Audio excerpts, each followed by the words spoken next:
l'objectif c'était de stopper la diffusion des déchets de la terre vers la mer, de stopper l'apport finalement de pollution qu'on peut avoir dans la mer Méditerranée, parce qu'on est une ville côtière, donc avec beaucoup de tourisme qui se déplace en saison estivale. Donc l'avantage du marché territoire de demain, ça apporte à la commune de Mandelieu une solution clé en main. Tout est compris dans le marché, à la fois l'achat des équipements paniers, filets, mais aussi toute la partie monitorée, la plateforme avec la cartographie, les statistiques, les données, les fréquences de collecte, toute la partie intelligence qu'on n'avait pas forcément anticipé au départ et qui va nous faire gagner beaucoup de temps, beaucoup d'argent aussi.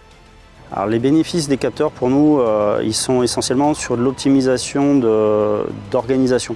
On va pouvoir aller sur les sites qui sont chargés, qui sont pollués, où il y a eu de la génération de déchets, pour pouvoir les traiter et limiter la diffusion finalement de ces déchets vers nos plages, vers nos rivières et à terme vers la mer Méditerranée.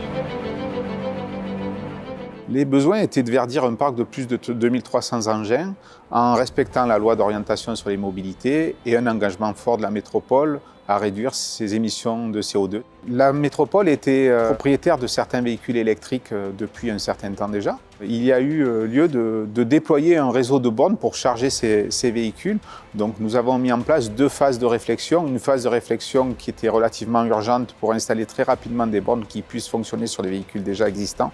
Une deuxième phase avec l'UGAP et Territoire de demain. Pourquoi Territoire de demain? Parce que c'était une solution clé en main proposée par l'UGAP qui nous permettait d'une part de respecter les délais qu'on s'était fixés, à savoir un verdissement pour 2030.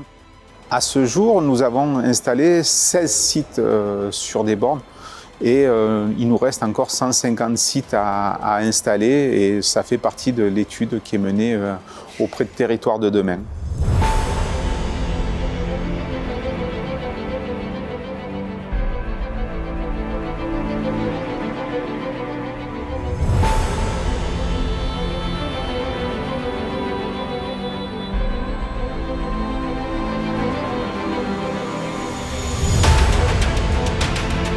L'impact attendu est d'une part d'améliorer la qualité de vie de nos administrés sur le territoire de la métropole en ayant un impact environnemental plus faible et en réduisant nos émissions de CO2.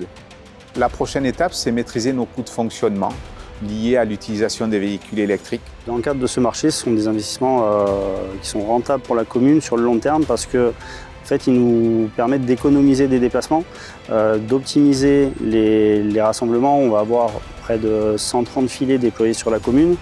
On ne peut pas aller aléatoirement sur tous ces équipements pour les vider. On constate vraiment une diminution des quantités de déchets qu'on a dans le sable. Et on en a de moins en moins.